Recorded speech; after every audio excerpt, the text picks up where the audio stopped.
이번 주말에 있을 K리그 25라운드 프로토 66회 승부 예측을 진행해 보도록 할 텐데 드디어 제가 정말 오랜만에 반토막에 성공을 했습니다. 무엇보다도 저의 가장 큰 수확이라고 한다면 역시 수원과 인천 경기겠죠. 이 경기 수원이 홈에서 인천 상대로 10경기 무패인가 그런 걸로 알고 있었는데 여기서 인천 승리를 예측했었고 이게 맞아 떨어졌어요. 정말 역배가 이렇게 적중을 했었을 때 그 짜릿함이 저에게는 그 어떤 승부 예측 적중보다도 배가 된다는 거 정말 기분이 좋았습니다. 그리고 울산과 대구 경기는 솔직히 이 경기는 대구가 이겼어야 됐어요. 페널티킥을 2번이나 얻었으면 하나 정도 성공을 했어야 됐는데 2개 다 놓치고 거기다가 골포스트까지 맞추고 네, 무승부를 거뒀지만 약간 좀 씁쓸하네요. 대구의 팬으로서. 자, 그리고 언더오버 네, 패망했어요. 제주 상주 경기는 제가 괜히 역으로 언더 예측했다가 틀렸고 서울과 강원 경기가 저는 이거 100% 거의 오버라고 얘기했을 정도로 강추를 했는데 네, 언더로 끝났어요. 서울과 강원이 전반전에 좀 조심스러운 운영으로 했던 것도 있고 정말 뭐라고 할 말이 없습니다. 이거는 진짜 0대0으로 끝날 거라고는 상상도 못했어요. 진짜. 아무튼간에 언더오버는 패망했습니다. 자, 이제 다시 이번 회차 승부 예측 경기 얘기하기 전에 용환 토핑님에 대한 얘기를 안 할 수가 없습니다. 용환 토핑님께서 저의 채널을 홍보해 주셨고 그걸로 인해서 제가 구독자 컨텐츠를 목표 구독자를 달성할 수 있었다는 거 정말 너무 감사드리고, 용환 토핑님의 채널에 대해서 살짝 언급을 해드리자면은 용환 토핑님은 라이브 방송을 통해서 여러분들에게 승부 예측 픽을 제시해 주시는 그런 채널이라고 생각하면 되는데, 제가 언급하지 않았던 내용이나 아니라면은 좀 더 자세한 경기 아니라면은 그 팀 대 팀 간의 상대 전적을 좀 더 심층적으로 분석을 해준과 동시에 무엇보다도 패턴을 활용해서 여러분들에게 좀 더 유용한 픽을 제공해주는 거라고 생각해 주시면 될 것 같아요. 아무튼간에 용환 토핑님의 채널에서 프리미어리그 승부 예측도 최근 들어서 계속해서 업로드를 하고 있으니까 많은 관심 부탁드렸으면 좋겠고, 제 채널도 당연히 꾸준히 이용해 주셔야죠. 네. 그리고 당연히 요 공지사항 말씀드려야겠죠. 이렇게 화면에 나온 것처럼 어떤 팀 대 어떤 팀 경기 승부 예측을 여러분들의 댓글로 좀 남겨주셨으면 좋겠습니다. 한 번만 적으셔야 되고 제작성이나 아니라면 수정하는 거 안 됩니다. 그리고 핸디캡 안 되고 언더오버 안 됩니다. 자세한 거는 K리그 승부 예측 댓글 작성 시 유의사항 종료 화면에 띄워 놓을 테니까 이렇게 된 썸네일을 클릭하셔서 영상을 참고하시면 될 것 같습니다. 자, 이번 회차 승부 예측할 경기로는 성남 대 서울, 강원 대 수원, 인천 대 제주, 그리고 상주 대 포항 경기를 준비해봤습니다. 자, 먼저 성남과 서울의 경기인데, 성남은 지금 결정하는 선수들이 좀 많다고는 하지만 어찌됐든 간에 서보민 선수의 이 프리킥이나 중거리 슈팅 한방, 그리고 김영선 선수를 좀 기대해볼 여지는 남아있어요. 이 선수들이 그래도 성남에서 한방이나 아니면 골 결정력이 있는 선수들이기 때문에 이 선수들의 득점력을 조금은 기대해볼 여지는 있겠으나 리스크가 좀 많아요. 김동준 골키퍼가 지난 경기에서 부상을 당했었고 에델 선수 역시 피로골절로 지난 경기에서 결장을 했었습니다. 참고로 이 피로골절 때문에 전세진 선수가 20세 이하 월드컵 이후에 수원 경기에서 복귀를 하지 못하고 있어요. 그렇기 때문에 에델 선수도 얼마나 결장을 할지 복귀 시점이 어떨지 좀 불투명한 상황이에요. 그렇기 때문에 출전 여부가 좀 확실치가 않다는 거. 그리고 문지환 선수와 이재환 선수가 이번 경기에서 경고 누적으로 결장을 하게 된다는 거. 이번 경기에서 결장하거나 아니라면 지난 경기 부상자가 좀 많습니다, 성남이. 그리고 무엇보다도 4월 포항전 이후에 홈 경기 멀티 득점이 없습니다. 홈에서마저도 이렇게 득점력이 안 좋을 줄은 몰랐네요. 정말 성남에게 있어서는 좀 안 좋은 여건이 많다는 거. 그리고 서울의 경우에는 지금 페시치 선수가 지난 경기에서 복귀를 했어요. 그렇기 때문에 페시치 선수의 중심으로 한 이런 공격력을 좀 더 기대해볼 여지가 있고, 대신에 서울이 최근 원정 경기에서 1승 2패 5득점 7실점으로 좀 주춤하고 있다는 거. 제주와의 원정 경기나 울산과의 원정 경기에서 좀 크게 졌던 것이 약간은 좀 이런 성적을 나타내는 원인이 되었다고 볼 수 있고, 거기다가 고광민 선수가 퇴장 징계로 이번 경기까지 나설 수가 없고, 조용옥 선수도 햄스트링 부상으로 이번 경기에 나설 수가 없습니다. 이런 결장자들을 좀 체크를 해두셔야 되고, 패시 선수가 지난 경기에서 공격을 좀 약간은 좀 페이스를 끌어올리긴 했는데 이 선수의 골 결정력이 그 어느 때보다도 중요합니다.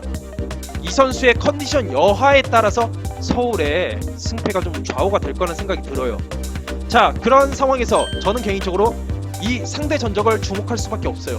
어찌됐든 올 시즌 2경기 모두 서울이 이겼다는 점, 그리고 성남에 지금 결장자가 많다는 점을 좀 고려를 해서 서울의 승리를 예측해 볼게요.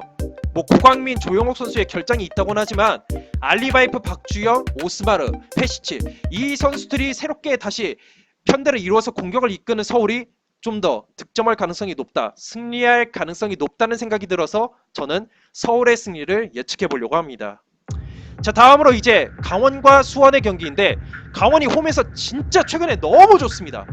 최근 홈에서 4승 1무에 무려 16득점을 기록하고 있다는 거, 너무 좋습니다. 진짜 이 16득점이나 기록하고 있는 강원의 페이스가 정말 그 어떤 팀을 만나도 무조건 만만하게 경기를 치를 수가 없다는 점 강조하고 싶고, 그리고 이 김지현 선수와 조재환 선수가 현재 강원에서 가장 많은 득점력을 선보이고 있는데, 이 선수들의 경기력과 골 결정력이 이번 경기 승패의 변수가 될 거라는 생각이 들어요. 왜냐하면은 김지현 선수가 울산 경기 이후에 득점이 없는 데다가 조재환 선수가 최근 들어서는 약간 그 돌파하는 모습에 기복이 좀 보이는 것 같아요. 잘할 때는 이게 포텐을 완전히 터뜨리는데, 못할 때 약간 좀 페이스가 처질 때는 이게 잘 통하지가 않으면서 강원의 공격이 약간은 좀 답답하게 느껴지는 경우가 있다 보니까 이 두 선수의 활약 여부가 정말로 중요할 거라는 생각이 들어요. 어떤 모습을 보일지 한번 주목해볼 필요가 있습니다. 자, 그리고 이영재 선수가 훈련 도중에 부상을 당했어요. 발목 부상을 당했는데 한 달 정도 회복 기간이 필요하다고 하네요. 이거 좀 큰 것 같아요. 이영재 선수가 이제 강원의 컬러에 완벽하게 들어맞는 그런 활동량이나 결정력을 보여주고 있는데, 이영재 선수의 이 부상으로 인한 결장, 강원의 입장에서는 좀 뼈아파요. 거기다가 정조국 선수가 이제 나이가 30대 30대 중반이 넘었잖아요. 그런데다가 최근 강원 전략에 큰 보탬이 되고 있다 보니까 이 선수가 선발 출전하는 횟수가 늘어나고 있어요. 그러다 보니까 과연 이렇게 무더운 여름 속에서 체력 소비가 많은 상황에서 체력 괜찮을까라는 생각이 좀 드네요. 정종국 선수의 이 체력이 좀 어떨지 좀 약간 우려가 됩니다. 자, 수원의 경우에는 원정에서 지금 3연승을 기록하고 있어요. 모두 멀티 득점을 성공하고 있을 정도로 원정에서 더 좋은 모습을 보여주고 있습니다.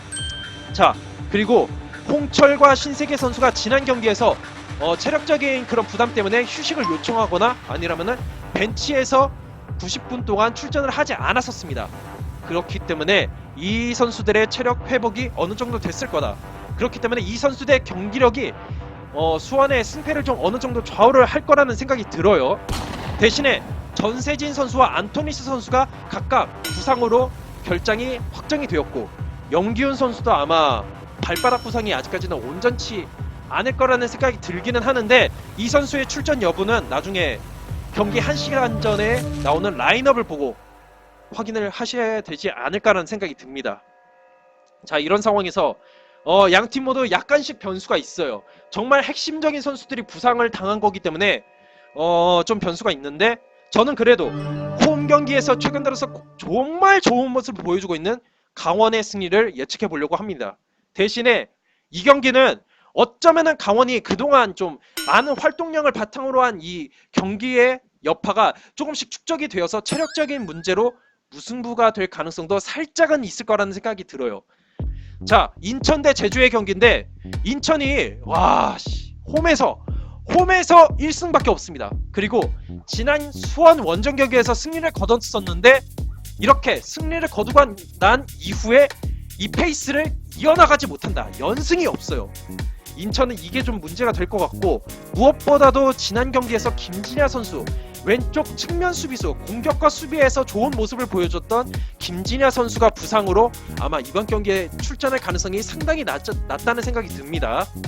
자, 대신에 많은 활동량과 측면을 공략하는 최근 공격 전술로 상대팀을 좀 괴롭히고 있고, 이런 것이 수원 경기는 아니라면은 이제 성남 경기에서 어느 정도는 좀 경기 내용적인 면에서는 괜찮은 모습을 보여왔었기 때문에 제주 상대로도 이게 약간은 좀 효과를 발휘할 거라는 생각이 들어요. 골 결정력이 최대 변수라고는 하지만 어쨌든 과정이 일단은 만들어져야 이제 골 결정력 그런 것을 판단할 수 있는 모습이 나타날 수 있기 때문에 어쨌든 간에 경기 내용적인 면에서는 기대해볼 수 있는 여지는 충분히 있을 거라는 생각이 들어요. 대신에 케인대 선수와 무고사 선수의 결정력이 진짜 최대 변수예요.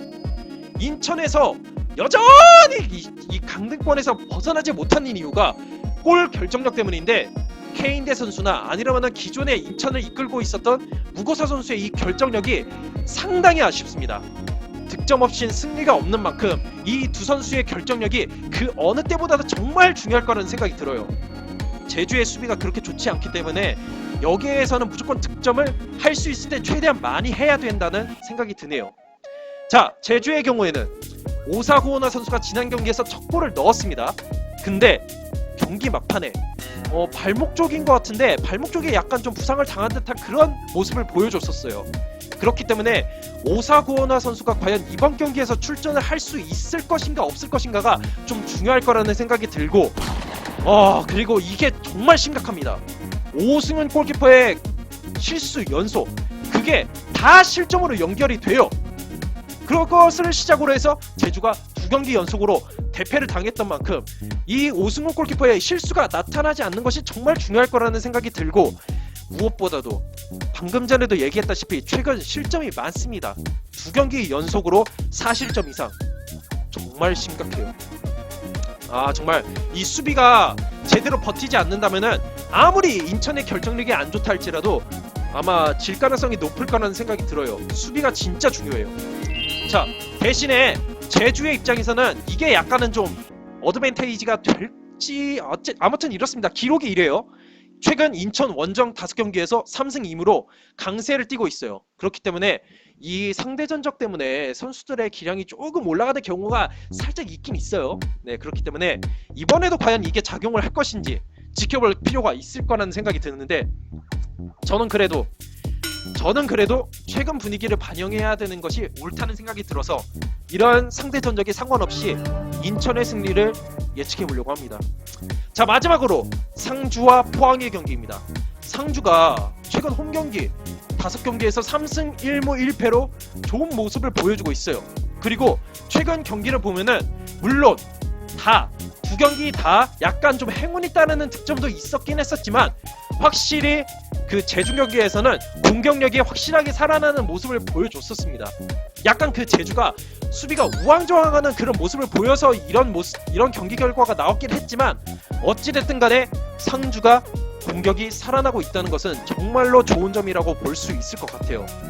자, 그리고 무엇보다도 상주의 주장 역할을 하고 있었던 김민우 선수가 복귀를 했다는 거, 측면 공격 활용이 더 좋아질 거라는 생각이 듭니다. 대신에 김민혁 선수와 이규성 선수가 경고 누적으로 결정을 하게 되고, 이상엽 선수도 부상으로 아마 출전이 좀 약간 불분명한 상황이에요. 이런 상황에서 포항을 만나게 되는데, 포항하면은 최근 들어서는 무조건 완델선 선수를 생각 안 할 수가 없습니다. 그렇기 때문에 이 포항의 완델선에 대한 부담감이 약간은 좀 있을 거라는 생각이 들어요. 포항이 완델선 선수가 지금 3경기 연속골을 넣고 있기 때문에, 특히나 이 선수가 한번 스피드를 활용해서 밀고 들어가는 순간 진짜 상주의 수비가 약간 좀 부담스러워하는 것은 물론이고 상당히 고전할 가능성이 있을 거라는 생각이 들어요.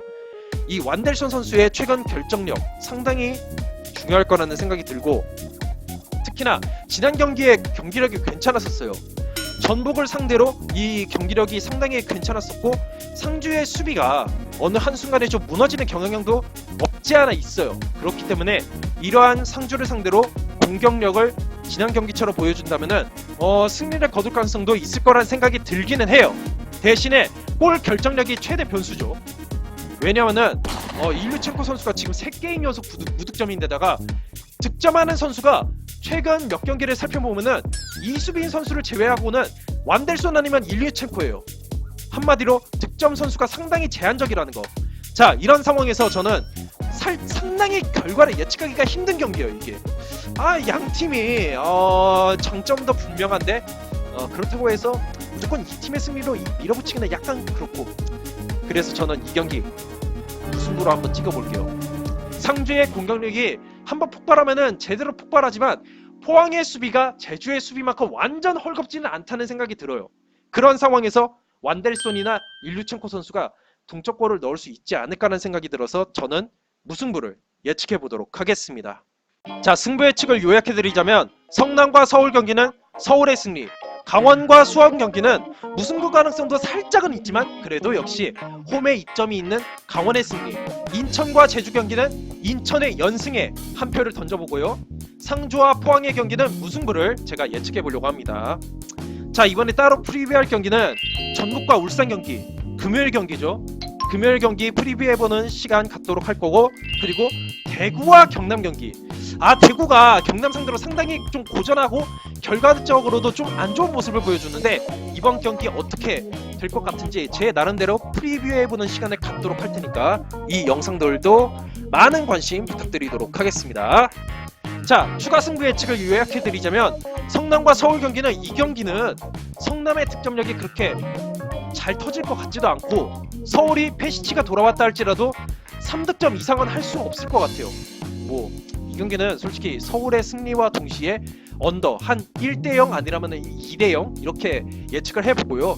강원 수원 경기 그대로 놔두고 대구 경남 경기가 양팀 모두 이 분위기를 어느 정도 안 좋은 분위기를 끊었기 때문에 이번에 1승을 목표로 무조건 동점 상황에서는 무조건 승리를 목표로 골을 넣으려고 할 거기 때문에 이 경기 무조건 2대1이 될 것 같아요. 제가 봤을 땐 어느 팀이 이기던 간에 2대1이 나올 것 같아서 저는 이 경기 오버로 예상을 해보고요. 인천과 제주 경기 역시 오버가 나올 가능성이 좀 있을 거라는 생각이 들어서 오버로 제가 또 다른 픽을 해보려고 합니다. 자, 이상으로 영상을 마치도록 하겠고, 제 영상이 마음에 드시는 분들은 구독과 좋아요를 눌러주시면 감사드릴 것 같습니다. 감사합니다.